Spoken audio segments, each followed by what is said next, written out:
Welcome back to Hot Takes and Deep Dives, and I am here. This is our New Year's tradition. The first year, Jackie, do you know the first episode of the new year? For maybe the past 3-ish years, you have been my first guest, or within the first 2 episodes of the year. And so I do get the comments, oh, is Jackie going to be back first episode of 2026, 2027? And at this rate, I'm going to say yes. Yeah. First of all, you know, I love to hear the sound of my own voice. No, honestly, it's crazy.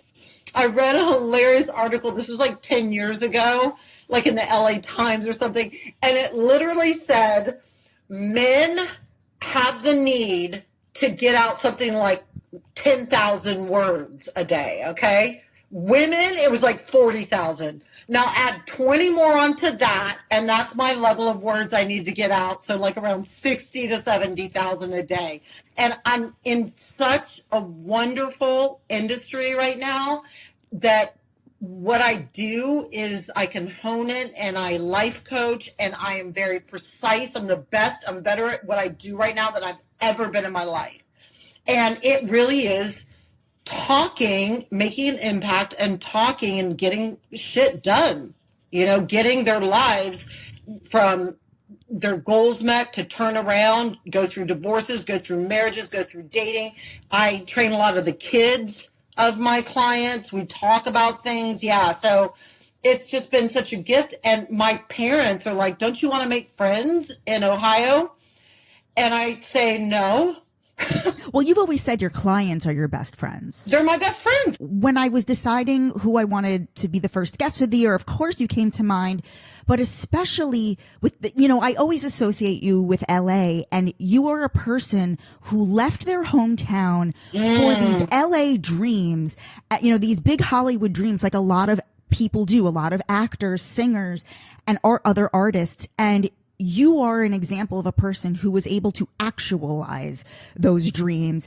And just with the fires and the devastation that has happened in LA in the past week and is going to continue and is probably going to continue, I guess, I just want to get your initial thoughts. Like, have any places that you frequented, any businesses, restaurants, gyms, homes that you frequented been affected?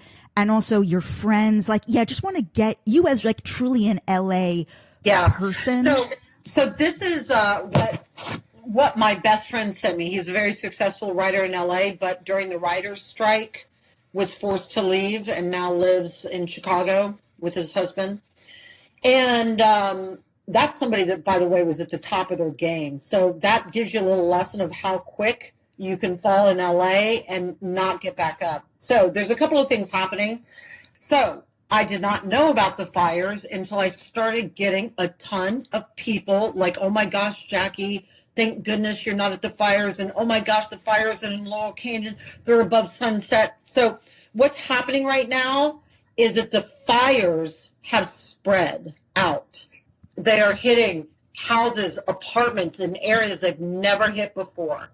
So it is impacting a lot of people from poverty-stricken to the very wealthiest. I have a friend who said he lived in a nice area in his house up in the hills. I think it's Benedict Canyon, or it might have been one of the canyons, right? Like everybody tries to live in the canyons, just so you know. Okay, so he lives there, and he literally got out with his life and his cat. His whole house burned down. This is a man that has lived in LA and I've been friends with for 30 years. It's not just the wealthy. It's mom and pop thing, restaurants, bars that have been there that I've been going to since I was 18. I think that's very important for people to realize because, yes, of course, we know the fires have spread to more local areas, but initially, when the fire started in Malibu, there is the first thought is, oh, who cares? It's just the wealthy. They have homes elsewhere, etc. But what people don't realize is that service workers who work those areas, they too live in Malibu. You don't have to be wealthy to live in a very expensive area. I think there's so much discontent about Los Angeles in general that this sort of living happy, the reason I loved living there is because I could be poor, but still have a quality of life. I could still find an apartment. Go to tiny places like the Reel Inn, which is on PCH. It burned down to the ground. It's been there for 45 years. I used to go there every single day, and they would have real simple, you get your seafood through a window, you sit down, real super like a picnic, okay? Burned down to the ground. So just to let you know, people that don't know Los Angeles has changed. You can no longer have a great quality of life there unless you have a much bigger income than you used to. So the smiles, the happiness, and the free things that I used to get when I was in my 20s don't come anymore for people. What do you attribute that to? I attribute it to the cost of living being astronomical, where the average apartment, a one bedroom, and let's say SHIT whole apartment, so not a nice apartment. You can curse, right? Okay. I see. My whole family's Mormon, so, and I'm only around my family, so I've literally never cursed anymore. You can let the shitholes fly. It's fine. Okay, and all my thoughts are pure. I watch rated PG-13 because my parents won't watch R. So yeah.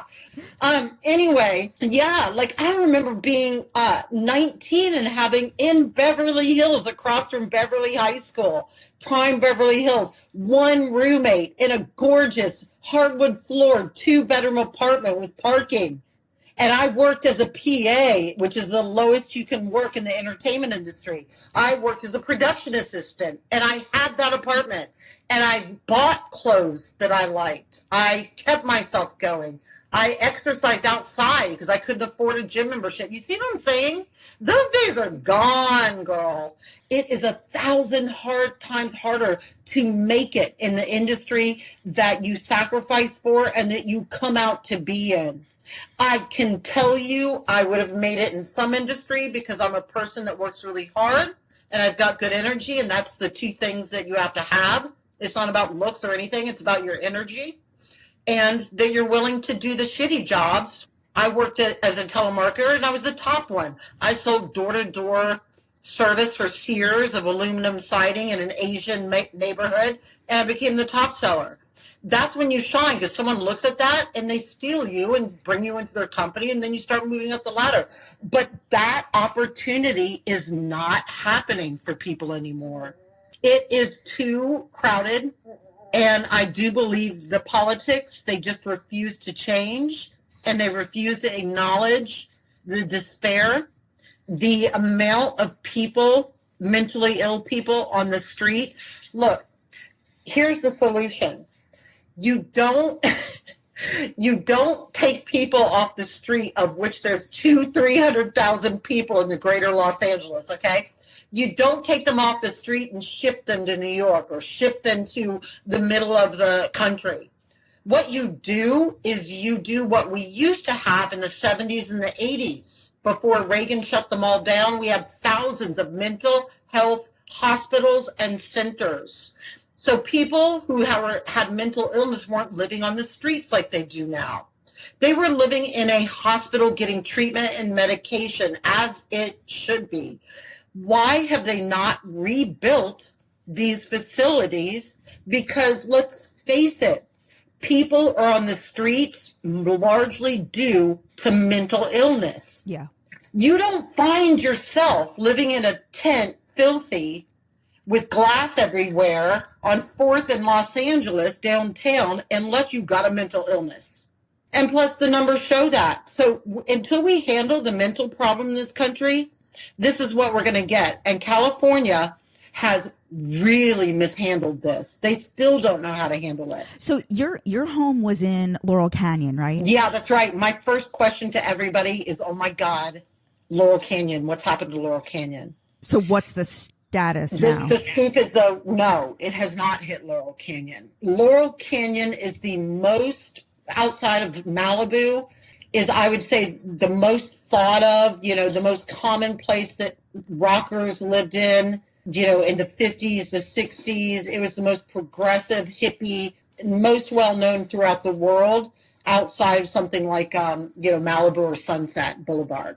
And that was my biggest thing. Has my old house burned down? Because, oh my God, that would, was when you were living in LA, did you live through, I mean, certainly you've lived through earthquakes, but you know, LA has traditionally been a very fragile place. Did you live through any, during your 20 years there, did you live through any catastrophes? Oh my God, girl, I've been in LA since 1988. Think of all the catastrophes. I've seen it all. I'm going to tell you a story. Now let's cut to the horrible fires of the early 90s. Okay. Malibu's always burning, by the way. Yeah.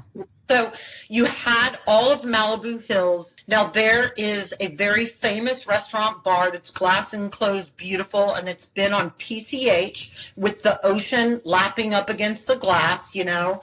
It's been there for like 50 years. It's called Moonshadows. Yes. So I've been to Moonshadows. Yeah, exactly. It was like 5 doors from my Malibu when I would rent my Malibu ocean house during the spring, every spring. It was walking distance from Moonshadows. Okay, so I decided, for some reason, probably because I have a dark nature, that I was going to get my car one night and I was going to drive down PCH just to look at these fires. I was alone. I drove down PCH and the burnt embers were dropping like snow. It was all over the streets. It was so apocalyptic. So I say I needed a drink. So I go over, stop into Moonshadows. I go in and it was packed with famous people, Mel Gibson and others, which I won't say, but I don't owe anything to Mel Gibson. But there are famous men. It was packed and people were getting drunk and sobbing because their whole house has burnt down. I watched that for about 30 minutes. It affected me. It really affected me. And then I came home and just, you know, I experienced it. And guess what? Just burnt down. Moonshadows just burnt to the ground. Yeah. It's terrible. That hit me. There are places that you go to no matter what hometown you live in and choose to live in, and there are special places in that hometown. There's special places that belong to you, belong to your friends. Places that foster community. Absolutely. Yes, exactly. And Moonshadows, Reel Inn, Sunset Boulevard, the burning in above Sunset, all that. These are the places that are like a family to me. Yeah. To me. So I have a close friend. He said he's got survivor's guilt because he lives in Chicago. Wow. Do I? I don't have survivor's guilt because I watched LA for like the last 12 years that I was there. Just be a place that wasn't special anymore. How so? Besides what you described, primarily the homeless problem due to improper facilities for mental illness, are there any other? So the opportunities are no longer there. The opportunities simply aren't there. And I think that's also because of the internet, because of social media. You can be anywhere and you can be a superstar on TikTok making tens and tens and tens of $1,000s a month. Yes. If not over $100,000 a month. So LA and New York is irrelevant. You do not have to be a production funded artist. Okay. And that's the big difference. Take TV, features, musicians. These used to be a big business for LA. That business is gone. They do not want to pay an artist for 3 albums, guaranteed money. They're not going to do it. What they're going to do is say, look, prove it. Go on YouTube, play some music, get 1 million and come talk to us later. Right. Well, that's a fucked up thing. There's no industry anymore. You know, it's going to be, I will have like a 5% chance of getting, I just am now signing contracts, if you can believe it. The show that I want to do is last time, a year ago when you were on, if anybody's interested, go listen to that episode from exactly 1 year ago today. It was January 2024. My interview with Jackie Warner. She was pitching a show. She was talking about the show. And so give us the major update and what you were saying to me earlier about how your sort of interest level. So the major update is this. contractual negotiations have literally gone on until the end of this week. It is so cutthroat. Everybody wants a piece of the pie. They don't deserve it, but they want it, and they will hold your project up. So before, workout landed in my lap so easy, I didn't do a damn thing. I barely put makeup on during workout first season. I just showed up. What? Okay. Boo, boo, boo. Okay, Thintervention. I put a lot more thought into that. Okay. Again, though, not a lot of effort for me. And that show was offered to me. Now, you cannot get a reality show if you are Cameron Diaz. If you are an ex-A-list or a B-list actor, you're not going to get a reality show because they are not giving them. Well, then explain how Alec Baldwin and Eladia have a reality show about their 17 children coming out. Because it's a freak show. What really works is people in this country looking at a circus performance. You have to have something bizarre happening. Okay, so let's talk about Alec Baldwin and his cuckoo wife, who has been faking an accident and publicly, I don't think she should ever show her face again. I mean, it's absurd. So she's mentally cuckoo puff to be faking an accent starting the day that Alec Baldwin approached her in a restaurant. She started becoming all of a sudden from South or Central America and having an accent with Alec Baldwin and then everybody that Alec Baldwin knew. She devised this marriage. It was well thought out. She lied about her ancestry, her family. She's actually very common American. She's from Boston. Now, it's common American. Okay, that Boston is Americana right there. She does this, and now she has babies 2 in a year. My gut feeling is that this woman is using an NDA contract and fear, and the other women are having her children surrogates. Oh, for sure. There's no way 4 years in a row you can pop out like 4 babies. It doesn't happen. She's got how many children? And she bleaches their hair blonde, and they all have Spanish names, even though she's not from Spain. And she had to drop her accent. Correct. Do you see how crazy that is? Yes. So when you're going out to pitch a new show, do they have a finger on the pulse of like just the interest level? Like, Yes. like what's Jackie Warner up to? Like, how do they sense that? The agencies tell companies if there's interest. And based on that information, they will take a meeting with you. Here's what the information is telling me right now. Every single cable company is ready and wanting to take an interview with me. Amazing. Now, they're going to want to tell me, I'm going to pitch a show that I love. They're going to say, that's too costly. Keep it here. Do it in Cape Cod. Be gay. Go to Fire Island. Start dating. They're going to do that. And then I'll be like, okay. And I'll quickly write that show for them.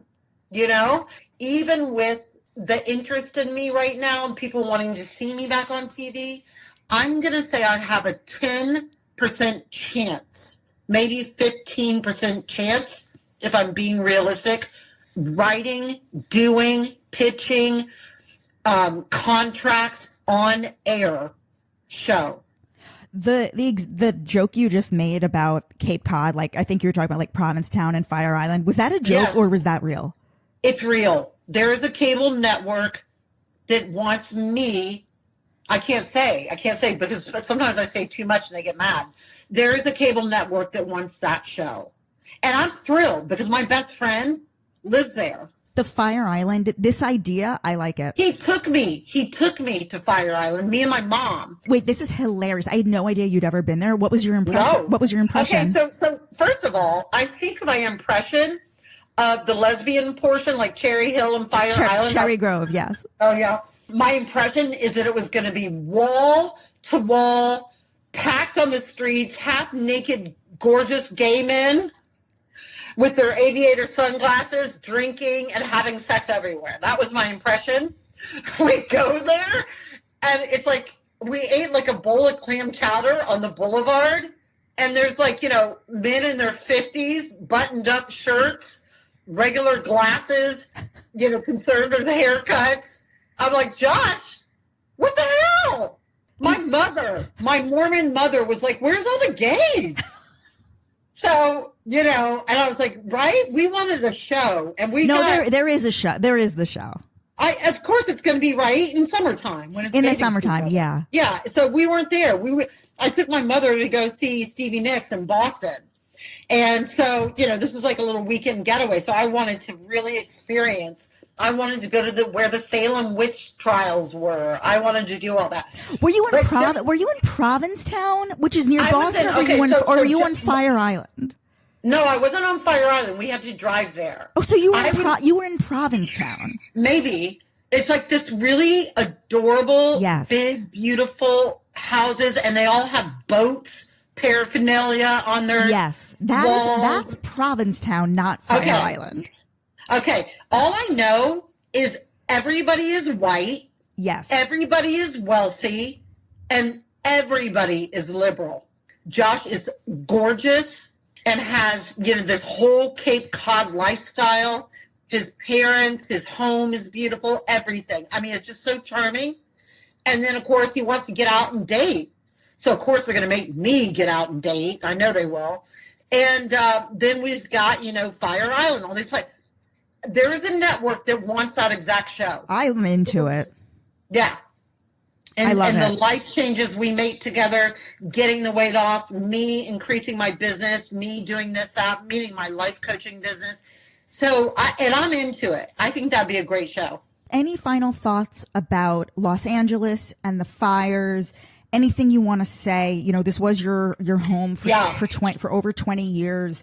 For 36 years. Wow. LA is my hometown.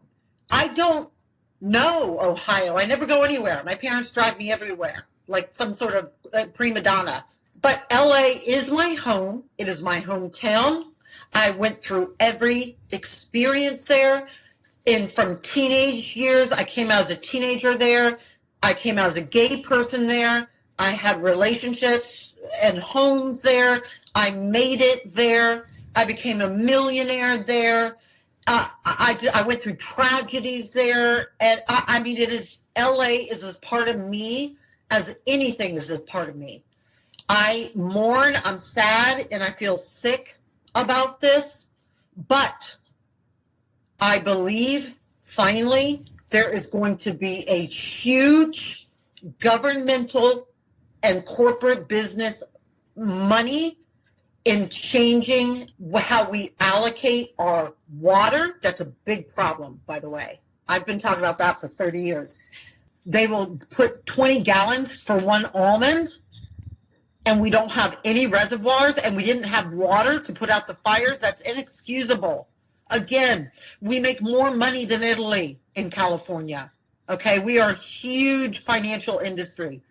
And then people's quality of life, you're going to charge them $5,000 for a one-bedroom apartment just to live as they're trying to make it? Hell no. So LA deserved a real public spanking. Sadly, at a tremendous loss to the people. But it's time that there's a major shift, and they turn California and Los Angeles, San Francisco, and LA County into the bastion of hopefulness, excitement, and inclusivity that it has always been since I was there as a child. My mother and I, my single mom and I, she had me when she was 18, we lived in Venice. My mother is so in love with LA, she can't ever stop talking about it. And I want that back.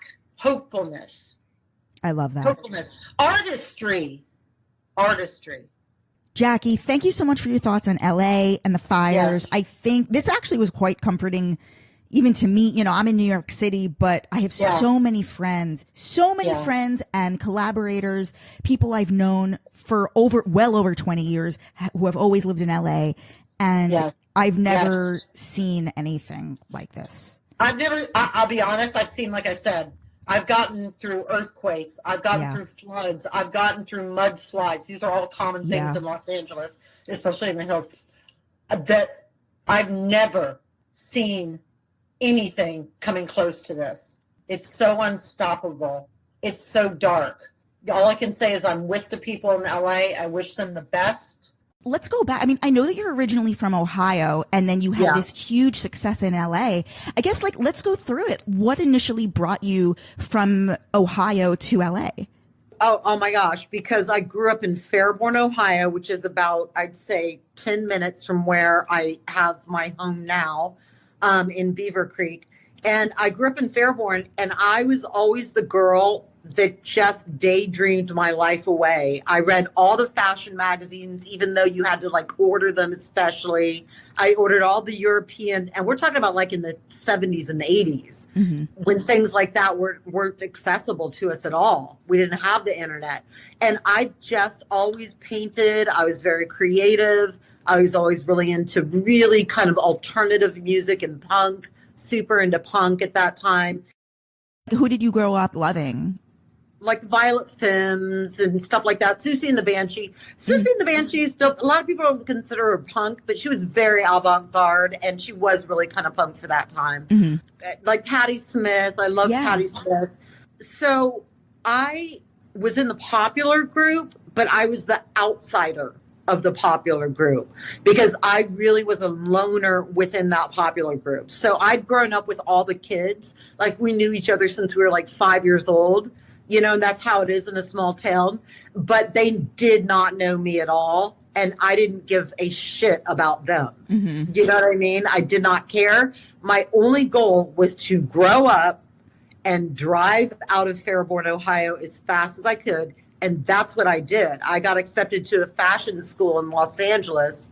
And I'd gotten a car at 17 years old. And I drove to LA from Ohio, which is like a 3-day trip, and I did it on no dose. All I did is just take like, you know, over the counter speed, and I didn't even. I didn't. What a maniac! I know. Well, I've always been like, I've got a good angel and a bad devil. You know, I'm always sort of on the wild side. But and I just drove across town, and I gotta tell you, it was the most passionate and wonderful feeling I've ever felt of freedom. Every mile I got closer to LA was a mile away from, remember, Ohio is a very evangelical, super Christian town. And I didn't believe in any of those moral messages at all.